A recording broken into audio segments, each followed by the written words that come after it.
What's up, guys? Welcome back into the Stock Car Spectacle. This is another edition of Kinzels Classroom where we got a lot to talk about. We got some overachievers, underachievers from this past weekend in Las Vegas, and then we got a couple driver grades.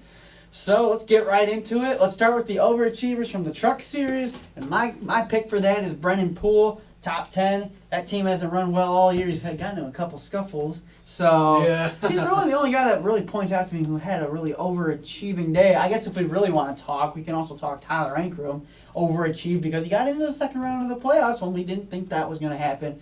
But Brennan Poole being a non-playoff guy, getting a solid top 10. He's been out of NASCAR for a while, and this is his first season really back. So I give him props on a top 10 on a truck that is week in, week out. Pretty good. For an overachiever for me, I'm going to go with Jordan Anderson. Yeah. Getting a big top 15. Another top 15 for that team. Mm-hmm. I never feel bad about promoting him and everything that he does. Awesome guy, awesome driver. Team owner driver, does everything all by himself. Absolutely. Works on the cars. Just a Swiss Army knife of a race car guy. So It's awesome. I love everything about the guy. As we know, he does not have top equipment. To bring that home top 15 at a mile and a half is really good. Oh, so yeah. That's pretty good. That's overperforming for sure. No doubt about it. Without a doubt. Without a doubt. All right, who you got? My guy, I got to go with Sheldon Creed.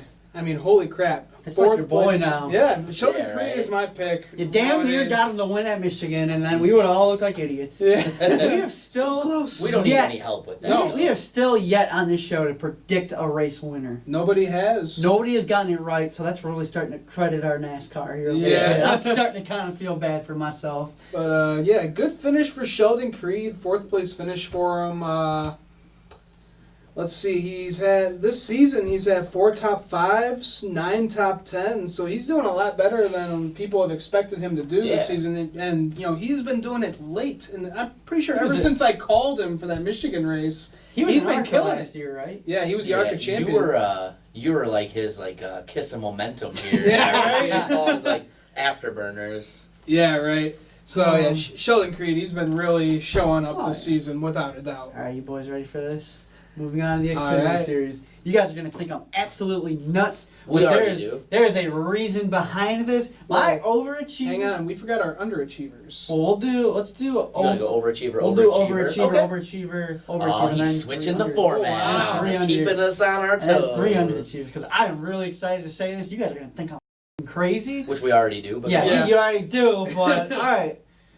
36th place car, Landon Castle for Morgan Shepherd Racing. Here is why. That car qualified in the top 10. He qualified 9th in a Morgan Shepherd race car. That team comes to the racetrack with 1 set of tires, and he finishes in the top 10. And he qualifies in the top 10. So if that is not an overachiever, then I am psycho, I guess. You know what? I don't think you're crazy at all because...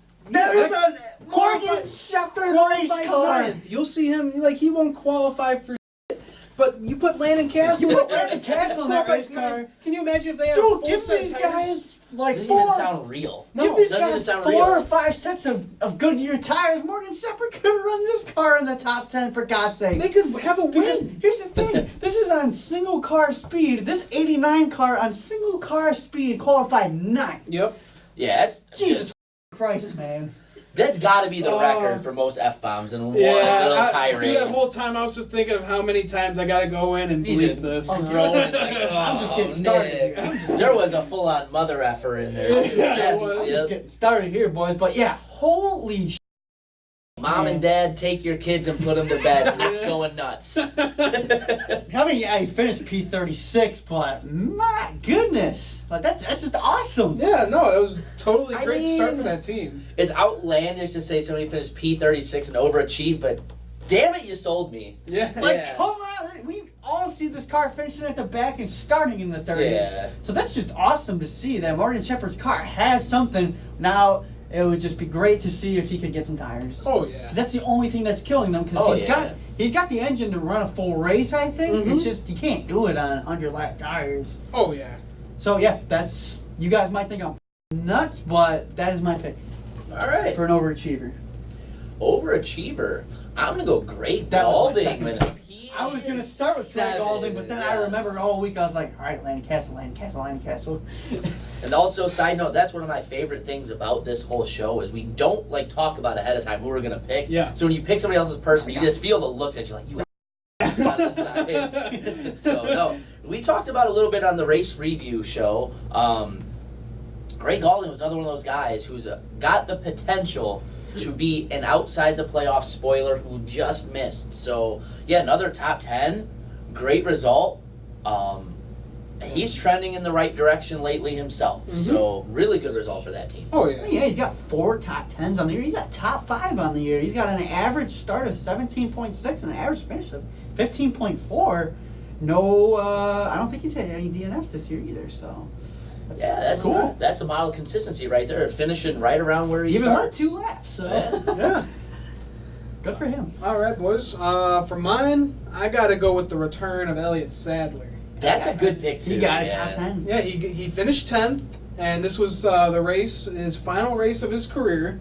So I got to give it to him. You know, did he race earlier this season too? Yeah, he raced at Richmond earlier. Yeah, he raced at Richmond. So yeah, it's good to see him. You know, he's been out of these cars for a year. He's just been doing a few one-offs and It was coming, just so coming cool out to get top 10. what college racing did for him. They gave him his throwback scheme for like his first race Yeah, or something like that. it was like his first late model race. or first something. late model race Yeah. or something like that. Which, hey, you gotta win in late model races, man. Yeah. So he passes to Kyle Busch's Yeah, and you spectrum. know, you'd have to be crazy if you didn't like Elliott Sadler. I mean, He's just such a good guy. Exactly, he's one of the nicest guys in the garage. He's fought for so much in his career.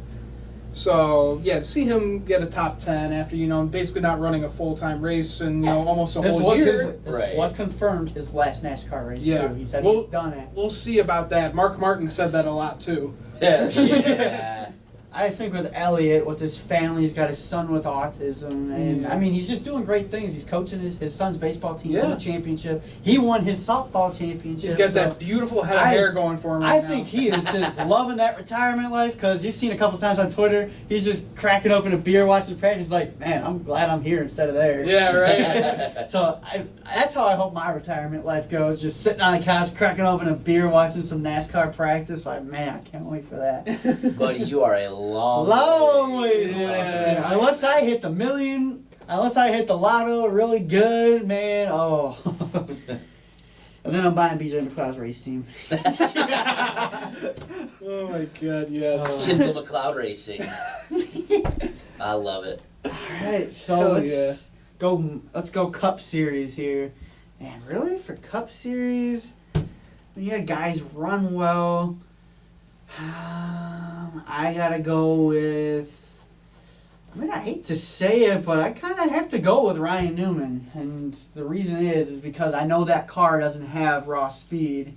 So for the 6 team again, they played strategy at Indianapolis. They got into the playoffs. They executed. They all did their jobs. And now they backed that up in Vegas. Well, really, Ryan Newman had speed off the truck this past weekend. They were fast in practice. They didn't qualify great. I mean, he qualified 17th, but he had fast in those practice sessions. The race was the race. I mean, he got that strategy to go his way, but I give him kudos because they're not afraid to use their strategy to their advantage. That's what they kind of have to do. Yeah, they Yeah, tried definitely. something outside of the box. That, like you said, they don't have the speed to keep up with some of the top teams. They just don't. That's the simple economics of this sport. But they find other ways to get it done. They also know they're not going to be able to, because of the way they qualify, they're not going to be able to get themselves into too many stage The point only thing that's killing him is, situations. he's not getting stage points. But overall, that's a good way to start off the playoffs Yeah. for Ryan Newman. Oh yeah, Right. no doubt. For my overachiever for the Cup Series, I'm going to go with Alex Bowman. Yeah. Coming home well into the top 10 there with a 6th place finish. Looked strong. Like we kind of talked about on a previous show, there's a lot of pressure that gets ramped up in the playoffs. And some of these young drivers, you're ready for it or you're not. You can handle it or you can't. Alex Bowman's starting to prove that he can handle that. Yep. This is a tough racetrack there in Vegas too. Absolutely. And to hold on to his race car and race as well as he did, get another top 10 there, do a good job keeping himself in position to advance to the next round, which I think is key with such a wild card as the Roval coming up. He came and accomplished everything he needed to do. So great job at the 88 team, great job to Alex. All right. For my overachiever, I got to go with the 24 William Byron. I get another. He was having a little bit of a rough race after his flat tire, but then he came back and he was able to finish off with a P7. So yeah. Good for that 24 team. Yeah, same kind of deal as the 88. The exact same thing. Came in, just did what they had to do to put himself in a good position. Anytime you do that, you got to say it's a win at the racetrack. Oh yeah, so, without a doubt, keeping him in the playoffs. That's what it's doing, really. Exactly. Yeah. All right, guys. All right, Prof, where are we going? All right, we're going Underachiever for the Truck Series. Again, I have another crazy answer here. You guys are gonna laugh at me. I'm going Underachiever for the Truck Series, the spec engines. Hey, all right. Because they took out some playoff contenders. You win. They took out some playoff contenders that should not have been taken out. Like, I was originally going to give it to Grant Infinger, but then I was just thinking to myself, it was like Grant's fault. It's the spec engines that they're running. It's their fault. So whoever's coming up with these spec engines, you lost. Yeah. Oh, boy. Underachiever, I'm going to go with Stuart Friesen. He was the lowest finishing playoff driver running in the race. I know you had Sauter, Kraft, and Enfinger with their engine issues, and to my knowledge, from what I could tell from listening to the race with the scanner and the audio, he had some issues as well, but he brought it home just into the top 20 with a 19th place finish. And in the playoffs, with a playoff picture that's dominated so much by Chastain right now and Moffitt, you're really not doing yourself too many favors coming home that low into the final order there. It's just got to be better. So lowest running finishing playoff driver, not a good look for a team that's shown really good amounts of speed at times. Right. I agree. So Ian, what you got? This is killing. It's so hard to pick an underachiever in this group because most of the guys who had problems, spec engines, were the spec engines. So I don't know. God, a lot of it is just pretty much predicted, where they should land with the guys who didn't have the problems. I'm having a really tough time figuring this out. Yeah, you didn't really have a standout oof performance. No, but you know what? I'm gonna do something a little different. I'm gonna pick Todd Gilliland. So he got a 5th place finish, but I feel like he's running this hard. He should be in the playoffs. He's doing this when he's not in the playoffs. Yeah, he's kind of turning out his jets at the wrong time. Yeah, he's pressure is off, so he's just now he's going to start running good. Watch him go get a win now. All right. So I think I'm going to do an underachiever for just the whole season. Okay. But hold on, let me stop you right there. Because it's so I just hard. want to acknowledge one thing. On this show alone, we've called somebody that finished 36 an overachiever and somebody that finished 5th an underachiever. This is... After you guys throw out your logic and everything, it definitely makes sense. But man, we're getting crazy tonight. Yeah. Who doesn't love getting crazy? All right. Let's not do Underachiever for the Cup Series because I want to kind of get into our driver grades here. Okay. That's solely on the Cup Series. We're going to do I picked 3 drivers for this because these are the 3 drivers that really stood out to me in this race. Number 1, Rowdy Busch. Rowdy had himself quite the South Point 400, came home 19th.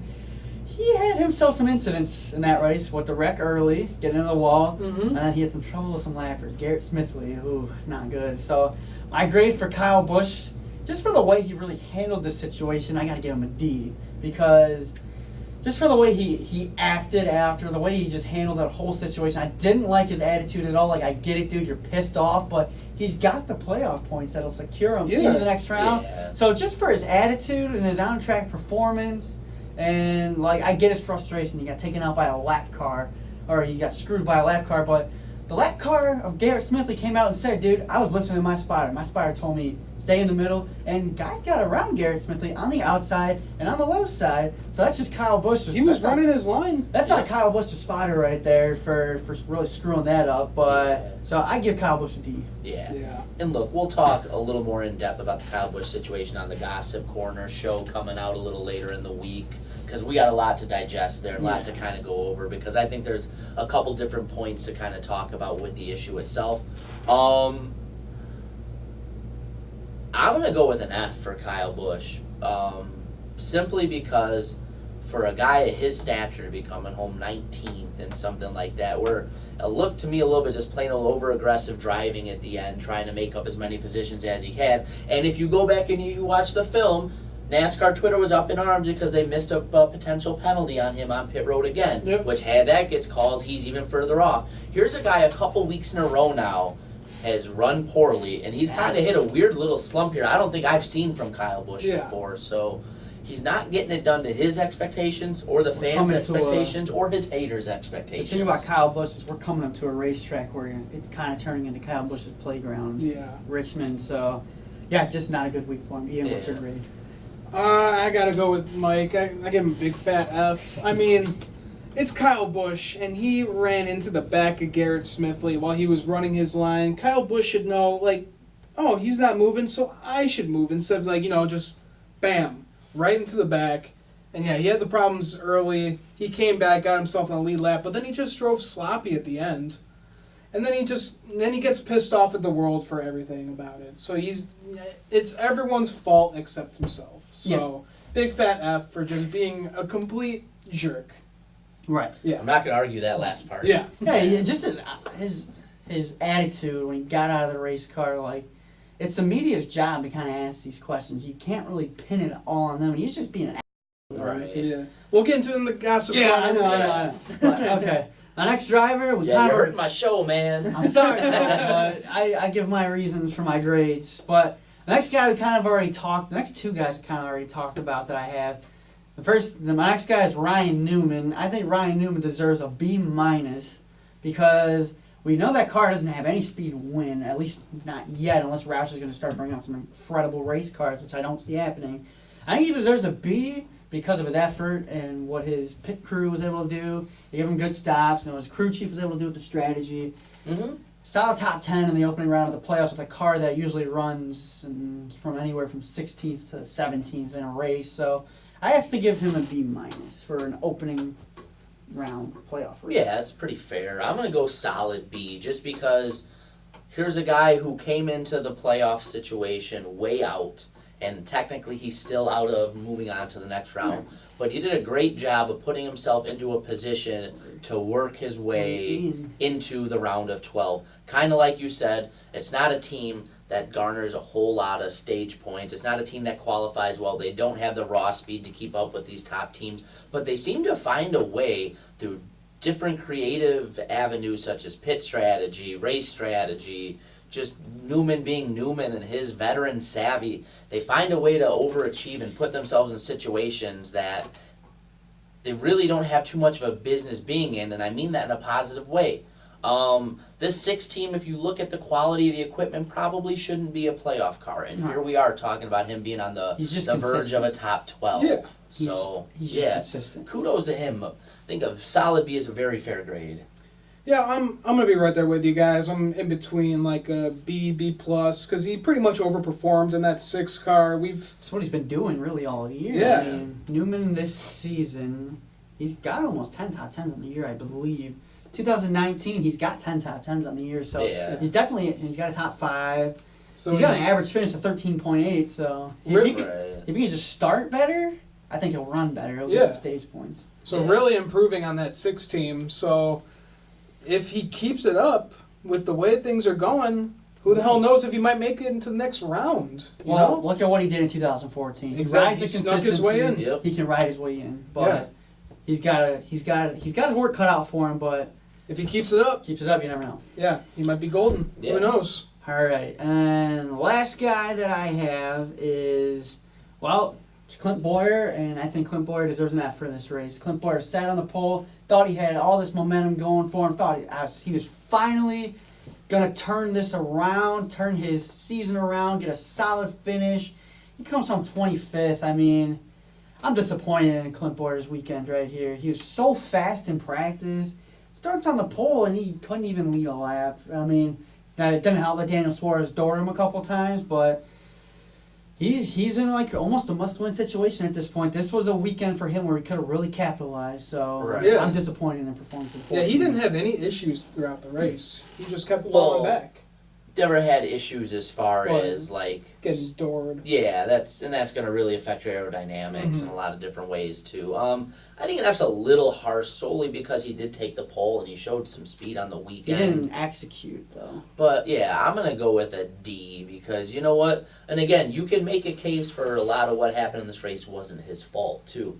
If his teammate, I understand. I'm not trying to make this a thing about ripping on Daniel Suarez at all because I fully understand he's racing for his ride. He's racing for his future in the sport, his livelihood. And even if he wasn't, he's an aggressive driver who's just going to go out there and try to get it done anyway. So no disrespect, no ill will to Daniel Suarez, but it doesn't help that Bowyer's got his teammate dooring him right off the bat, too. Right. So it kind of puts him in a tough spot then, too. And I don't think he really ever recovered from that. We don't know if anything else got knocked out under the car or anything like that. So I'll give him a little bit of the benefit of the doubt. It was nowhere near a good performance, but an F I don't think is quite as deserving. I'm going to go with a D.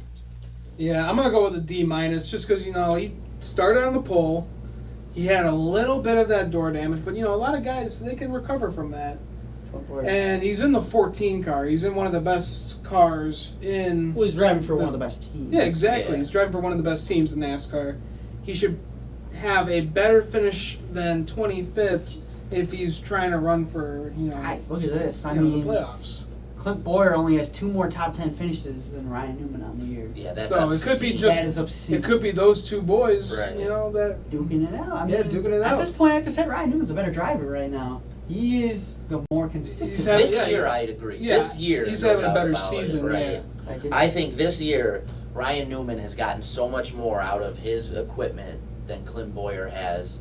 So I don't This really is think crazy there's to much think of of. an We talk about Roush argument. Fenway Racing being so Right. bad these last Yeah. couple of years. Well, let's not pretend either, though, that Newman didn't bring over a lot of sponsorship dollars. Oh, yeah. That 6 team didn't have Acorn, didn't have Oscar Mayer, and a bunch of other sponsors when Trevor was there. All you had was Advocare Advocare. money, Liberty National a couple of years ago, and that went away this past year. That went away and then 2 you had years Performance ago. Plus. Ryan Newman yeah. had Right. Liberty National with him when he was Yeah, last 2 year. years ago. I'm sorry. Emmerich had. Yeah.